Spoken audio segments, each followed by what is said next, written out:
చూడండి, అంటే liver ice రెండు ఇంటర్ రిలేటెడ్ అని నేను చెప్పాను కదా.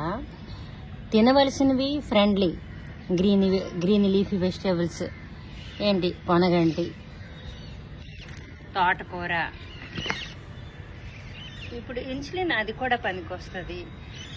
మరి పాలకూర, సొక్కూర, మరి ఇవన్నీ కూడా రాడిస్, క్యారెట్, ఇవన్నీ కూడా తినొచ్చు. మరి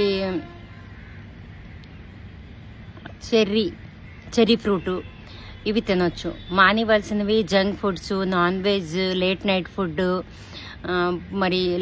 ఫుడ్, ఫ్రైస్, పిజ్జాలు, బర్గర్లు ఇవన్నీ మానేయాలి. మరి ఆరోగ్యం బాగుంటే కదా మనం కూడా బాగుంటాం అనుకుంటాం. అది ఎవరో ఒక అబ్బాయి 31 years అంత గోల్డ్ మెడలిస్ట్ ఏం చేస్తాడు, కానీ చనిపోయాడు. అది ఎన్నో ల్యాక్స్ ప్యాకేజ్. అయితే అలానే అందరూ అయిపోతారని కాదు, మనం వంతు కృషి మనం చేయడమే. ఇవి మానేవలసినవి. మరి వాటితో పాటు చూడండి, కళ్ళు రెడ్గా అయిపోయినా, తలనొప్పి అయినా, మరి కంటి కురుపైనా, లివర్స్కి ఇన్ఫెక్షన్ వచ్చినా, క్యాటరేట్ సర్జరీ నుంచి కూడా మనం బయటపడతాం. ఇవన్నిటితో పాటు చూడండి, ఈ భ్రూ మధ్య రేఖ ఏదైతే ఉందో ఇగో ఇలా పట్టుకోవడం, ఇదొకటి ఎక్సర్సైజ్. 2 చేతులు ఇలాగ రబ్ చేసుకుంటూ అదొక ఎక్సర్సైజు.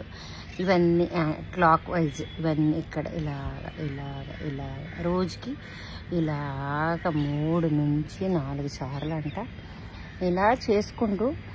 అయితే 5-6 నెలలు కావాలా అని అడిగితే 15 నుంచి 20 రోజులు చాలు. ఇలా ఇలా ఇలా ఇలా ఇది అని అంటున్నారు ఈ కళ్ళు రెడ్డిస్కి ఇవన్నిటికీ కూడా. అయితే వెళ్ళి సర్జరీ చేయించుకుంటే పోయింది అని అనుకున్నప్పుడు ఇవన్నీ మరి వేస్ట్. కానీ కళ్ళజోడు లేకుండా మనంతు కృషి మనం చేద్దాము అని అయితే ఒక ఏజ్ అయిపోయిన తర్వాత ఇవన్నీ ఆలోచించినా అంత ఈజీ మాత్రం అస్సలు కాదు. ఎందుకంటే ఇప్పుడు నేను ఆలోచిస్తే ఏమవుతుంది, కొంతవరకే చేయగలం, అంతా చేయలేం. కానీ ఆ కొంతనే మార్చుకుంటే బాగుంటుంది అనేది నా ఒక్క ఆలోచన.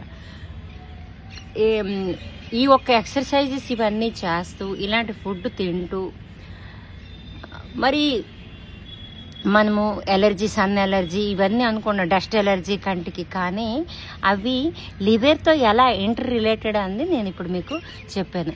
చాలామంది లివర్ ట్రాన్స్ఫర్మెంటేషన్ ఇవన్నీ కూడా అవుతున్నాయి, అవన్నీ కూడా చేస్తున్నారు. అయితే వాళ్ళ గురించి ఫ్యామిలీ మెంబర్స్ బాధపడతారు, వాళ్ళు బాధపడతారు. అన్నిటికీ ఒక మంచి సొల్యూషన్ అని నేను అనుకుంటున్నాను. ఇంతటితో లివర్కి, కంటికి ఒక లాంగ్ వీడియో కొంచెం ట్రై చేయండి, తప్పేముంది.